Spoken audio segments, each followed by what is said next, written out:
Hello everyone. So here's another little video about design and the process of design. This is a piece I'm working on right now, and I want to talk a little bit about color palette, picking your color palette. So for me, this particular piece started with these vintage Italian lucite beads. I knew I wanted to work with them and make something, so this was my starting point.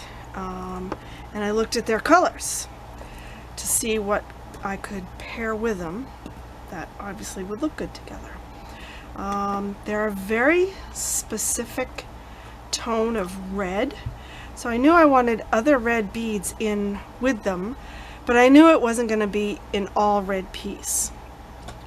So I had to be careful about what other red beads I paired with it, because they needed to be the same tone and hue value as the lucite. This is a very deep blue based red, so I had to keep going with that. So I happen to have these check glass cathedral beads with a little gold on the end of them, and they kind of go perfectly because they're the same tonal value red. And in the vintage beads, there's a little gold shimmer, so I knew I could pair gold, so that was my second color of the color palette.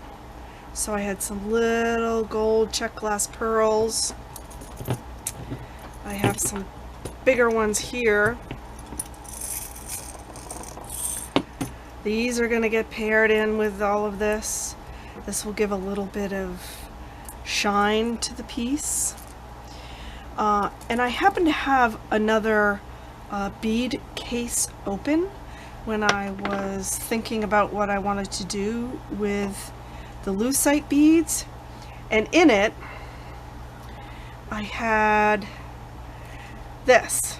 I have a few pieces. This is a gemstone called Hypersthene, Hypersthene,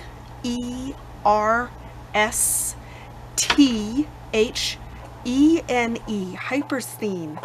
It's not easy to say. It's very rare and really beautiful. It has this velvety schiller effect in it that I'm sure I'm probably not getting on this camera.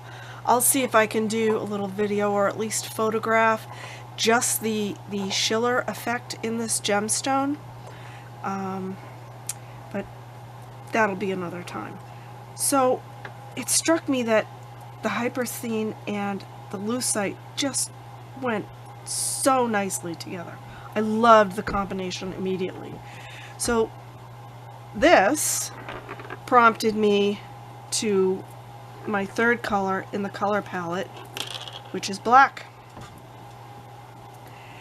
And I thought, need a little bit of sparkle. I love some sparkle. So this is crystal, black crystal. So this will give a little bit of shine in the piece, and this will be my black element. So this piece will be red, black, and gold. Then I had to think about how I wanted the piece to come together. Did I want to do wire work, knot work, a combination of the two?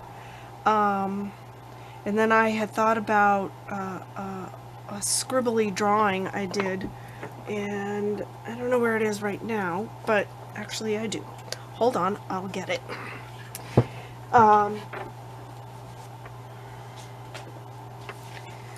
Sometimes I do use a drawing, and sometimes I just sort of, I don't know, off the top of my head kind of thing. So this was a few days ago when I was actually thinking about some of my other beads that I have. I have some beautiful lampwork beads and some peacock colored pearls that I thought would look good together, so I started coming up with this.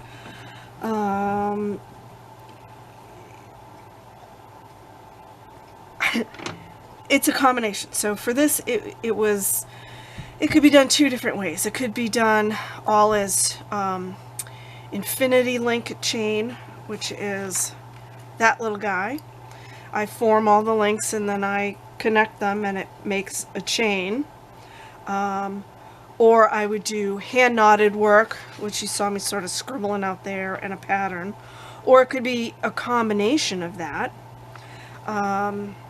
So this was my initial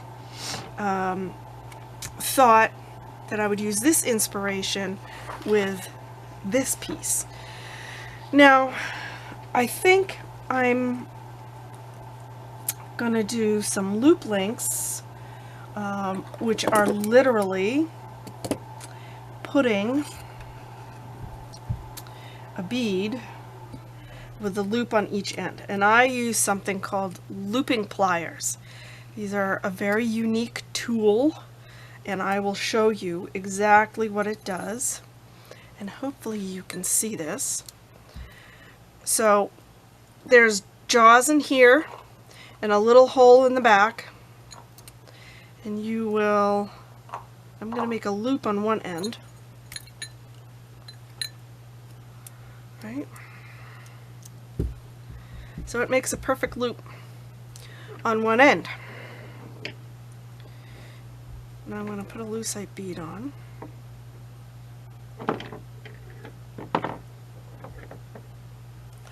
And then I put it in.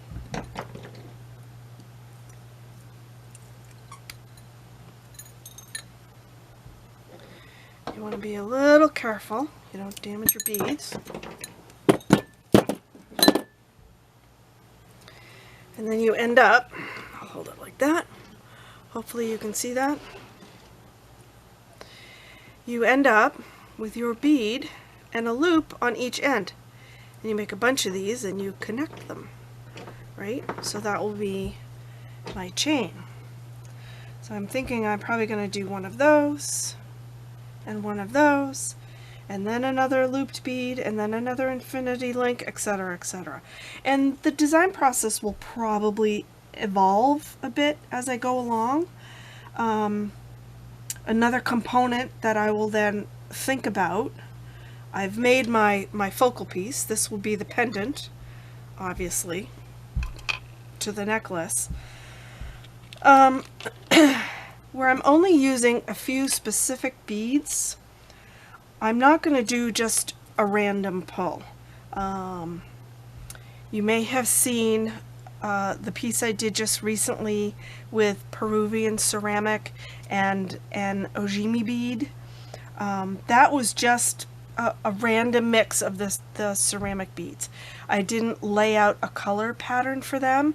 I just had my pile of them and I pulled them in threes and hand knotted it up that way.